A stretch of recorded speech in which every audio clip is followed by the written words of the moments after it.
ولساني عربية حسبي بأنك منطقي وبياني عربية.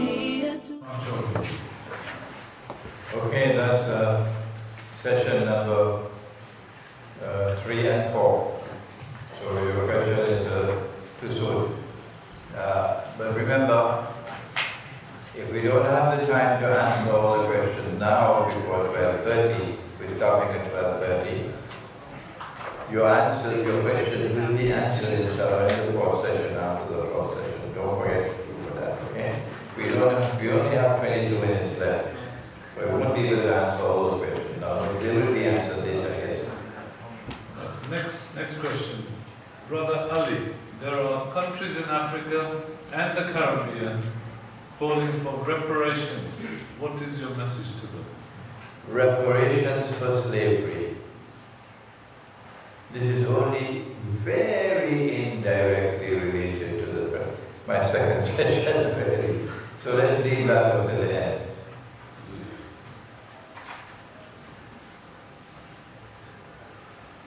Can I lend someone money equivalent to 100 grams of gold and take the value of 100 grams of gold 1 year later instead of the actual money given on loan? If the actual money which is lent is 100 grams of gold, then they can return you the 100 grams of gold 1 year later. There is no riba there.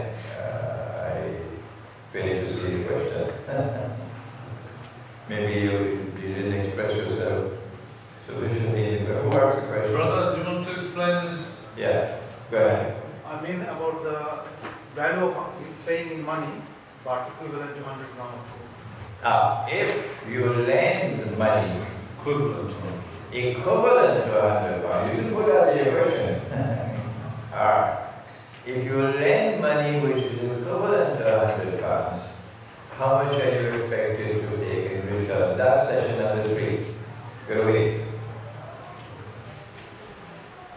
How to explain to non-Muslims in simple terms why interest is prohibited in Islam? They say interest makes sense as there is inflation of money. That's session number 3. Session number 3 is money in the world today. Yeah, that's session number 3. I'm a little bit disappointed now, because I would expect you, if you understood the presentation so far in stage 2, you would be asking questions pertaining to what was presented in stage 2, but you're jumping the gun. And you're asking questions for stage 3 and stage 4. Go ahead. Is insurance and investment banking correct? Yeah, that's a good question. That's a good question. I am of the opinion that insurance is the sister of riba. Like 15, 20 years ago, I said that Saudi Arabia was the sister of Israel, but I realized I was wrong.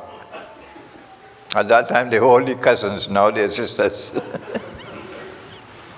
Yes, that insurance is the sister of riba, because the moneylender does not want to suffer loss. The wealthy, the rich people do not want to suffer loss. They want to block all possibilities of loss so that they remain permanently rich. So when they lend money on interest and you have a mortgage, they're secure. But Allah can send a fire, and the fire can burn down the whole of the Trump Tower in New York, in Manhattan. And you suffer colossal loss. Allah can cause a tsunami to come. Then a tsunami can do this, a storm, a hurricane can come, and you suffer catastrophic losses. So in order to immunize yourself from even such losses, you have insurance. Insurance doesn't help the poor. They have nothing. But with insurance, you collect from everybody and ensure that the rich would not suffer catastrophic losses. So this is not something different, significantly different from riba. It is a support mechanism for riba. That in order to ensure that the rich would not suffer losses, you have insurance. Yeah, go ahead. Okay, next question. What amount of risk percentage should there be in a transaction for it to be halal and not riba? There is a difference between business and gambling. Yes. And speculative transactions, yeah. A businessman who is a good businessman would be one who would study the market. He wouldn't go into the market like a racehorse. You study the market. A businessman should have business acumen. A businessman should have a profile of integrity, that you know that if he gives his word, he keeps his word. All of these things are there in business. So a successful businessman has these qualities. But then, in addition to that, the Quran speaks about business and says,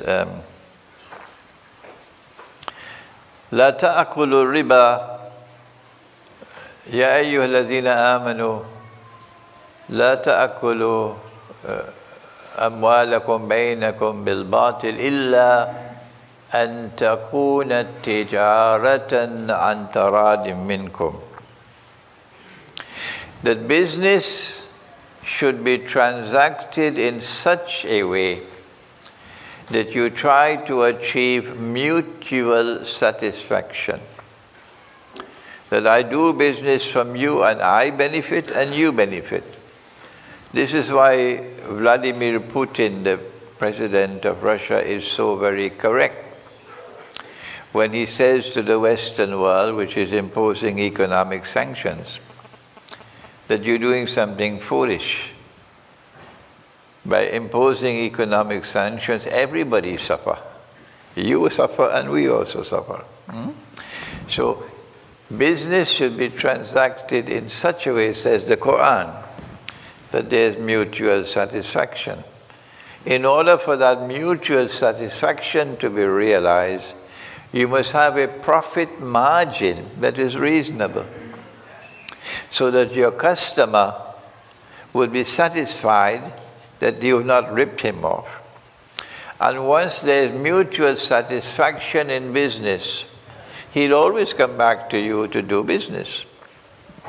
And when there is mutual satisfaction in business, eventually trust will be built. He trusts you as a businessman. And when he trusts you as a businessman, on that day when you start to talk to him about truth, he will accept it. Because if I can trust you in business, I can trust you in religion as well. So these are all the ethics of business in Islam. Is lending money a risk-free business, whereas selling commodities, say banana, is risky? What do you say about credit risk? Lending money on interest and securing your capital with a mortgage, yes, it is risk-free. You are eliminating the possibility of loss. If you are selling bananas, you're taking a risk because you may not be able to sell the bananas before they're ripe. And in the end, you might have to end up using the bananas to feed animals because they cannot be sold. They're now too ripe. So there is a risk involved in selling bananas. But there is no risk involved in lending money on interest. Is using interest to give charity a legitimate use of interest and a possible means of exiting the interest-ridden society we live in? Allah has prohibited riba.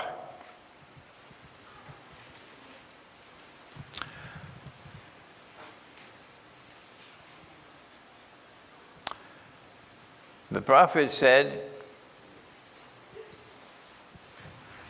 and you'll find these hadiths. This book is the importance of the prohibition of riba in Islam, and I wrote it as a separate booklet in order to use this to get people to be interested in the subject, because they find it too difficult. So this is meant to get you to be interested in the subject, the importance of the prohibition of riba in Islam. And these were written 20 years ago. And in this one, you will find the hadith that if you consume 1 dirham of riba, it is worse than committing zina 36 times.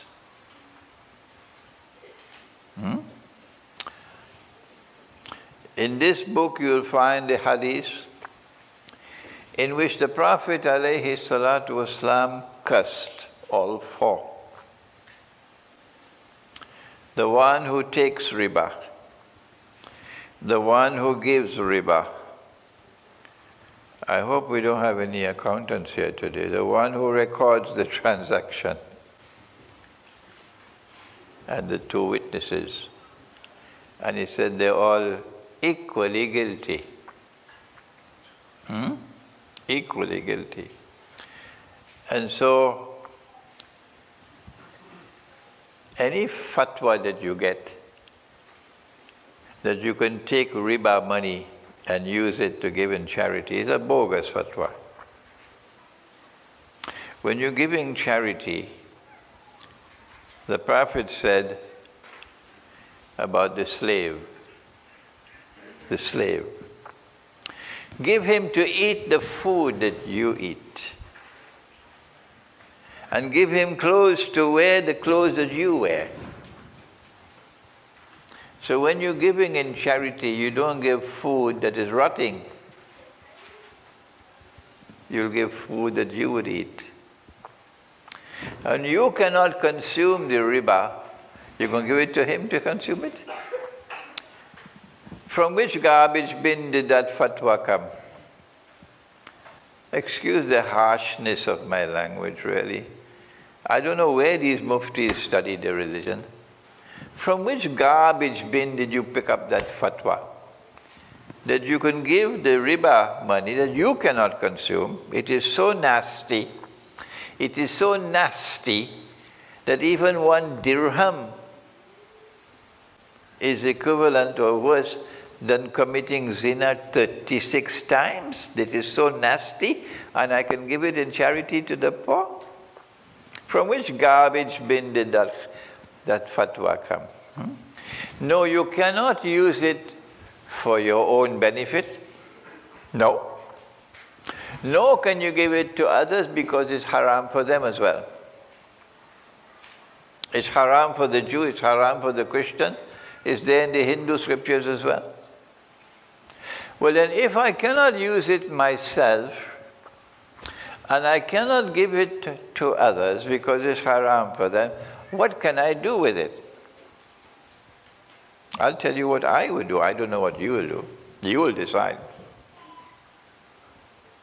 What I would do is I invite all the family members, particularly the children, to come, and I wait until it's dark, so there's no light. And then I will show them this money, which is riba. Explain to them it is haram, why it is haram and so on. And then say, okay, now turn off the lights. Place become dark, and then I take the match and I light a fire and I burn it in front of them. And I achieve 2 things. Number 1, of course, the easier one, I destroy the money. But the more important thing is I'll burn it into their hearts. They will never forget it. Look at what Grandpa did with that. Look at what Grandpa, they will, for generations to come, they will say, we remember what Grandpa did. He put the money. Yes. That's what I would do. Or you could bury it as well. Next question. I think similar to previously, but it's slightly different. We have pictures on coins and notes these days. What is our alternative to using them? There are several questions involved in that. Maulana Abdul Alim Siddiqui, rahimahullah, was the teacher of my teacher. My teacher was Maulana Dr. Muhammad Fadlur Rahman Ansari, rahimahullah.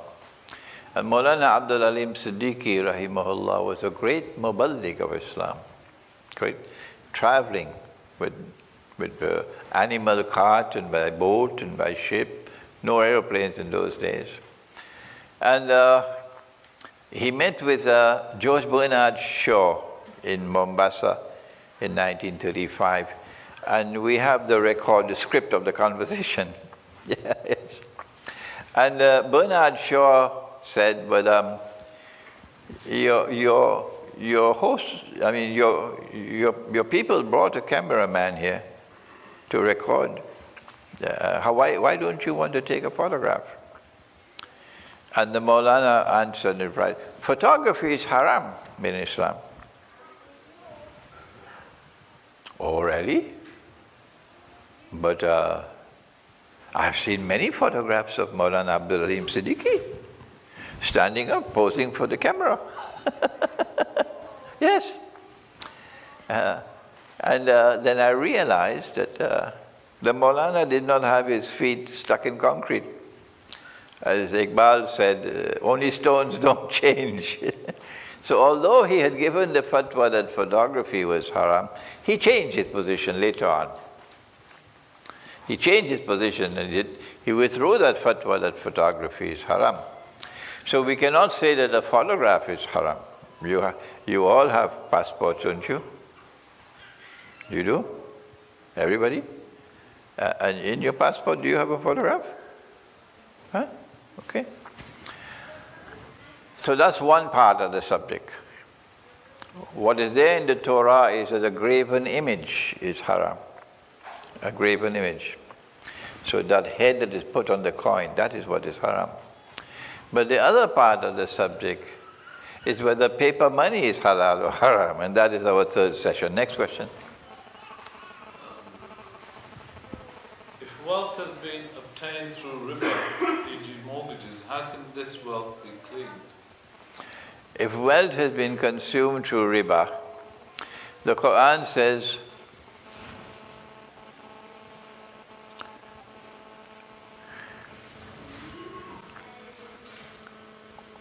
فَمَنْ جَاءَهُ مَوْعِظَةٌ مِّن رَبِّهِ فَانْتَهَى فَلَهُ مَا سَلَفَ وَأَمْرُهُ إِلَى اللَّهِ.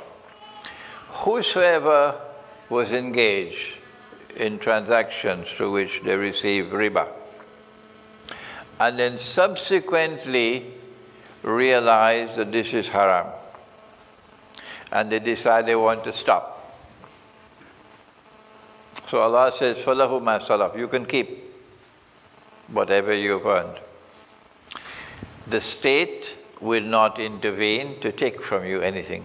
فَلَهُ مَا سَلَفَ وَأَمْرُهُ إِلَى اللَّهِ. And this matter is now transferred to Allah's court, not this court down here. So once you have decided that this is haram, I want to stay away from it, the money which you have already realized from whatever transaction you had, you put your money in a fixed deposit and you got interest in it, you can now keep whatever you have.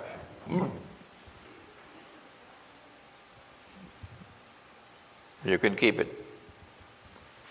فَلَهُ مَا سَلَفَ وَأَمْرُهُ إِلَى اللَّهِ. And the matter is now transferred to Allah's court. Nothing can be done here. Next question. How should Muslims obtain credit or loan if they need it? Every lender is charging some form of interest. If the ulama of Islam were not doing their work, if they were teaching the subject of riba as they ought to, then we have different transactions in Islam to solve this problem, as business has been done for thousands of years. I have capital and you have a business. I have the money. I have a lot, tons of money, and you have the business and you need money. How do we solve the problem? Okay. The problem is solved through mudaraba and musharaka. In mudaraba, I will invest my money in your business, but you will continue to run the business. And if the business makes a profit, I get a share in the profit. That's what the bank does. But in this case, the bank takes its cut. But with mudaraba, you eliminate the bank. So everybody benefits now. How much is the percentage of profit that I would get if I'm only investing capital? That's all. Maybe say 25%. It is to be determined through negotiations. This is called mudaraba, or a sleeping partnership. And then there's the other form of a partnership. I have capital, you have the business. I will not only invest in your business, but I will also join in running the business. This is partnership. And then since we are both in the partnership, we both are investing, we will have a share to be divided between us based upon, number one, my investment, and number two, my participation in the business. This is musharaka. This is how we get capital in Islam. When you need money for your business, this is how we get money. Quite a practical question. When we go to mosques on Jummah, I never hear the topic of riba being mentioned. Is this due to the Jar suppressing this information being spread, or failure of Islamic scholarship and knowledge? This is one of the reasons why I'm ready. Allah can take me anytime He wants now. I have spent 25 years of my life, and I have achieved nothing with the world of Islamic scholars, nothing. Yes, with those who are not scholars, the young people, university graduates and so on, and through the internet, alhamdulillah, plenty. But the Maulanas and the Muftis and the Shuyukh and the Ustaz, the Ulama, I have achieved nothing. I don't know what to do. I've done all I could do. But if Allah wants to take me away, I'm happy to leave, because there is nothing more I can do. I don't have any answer for your question.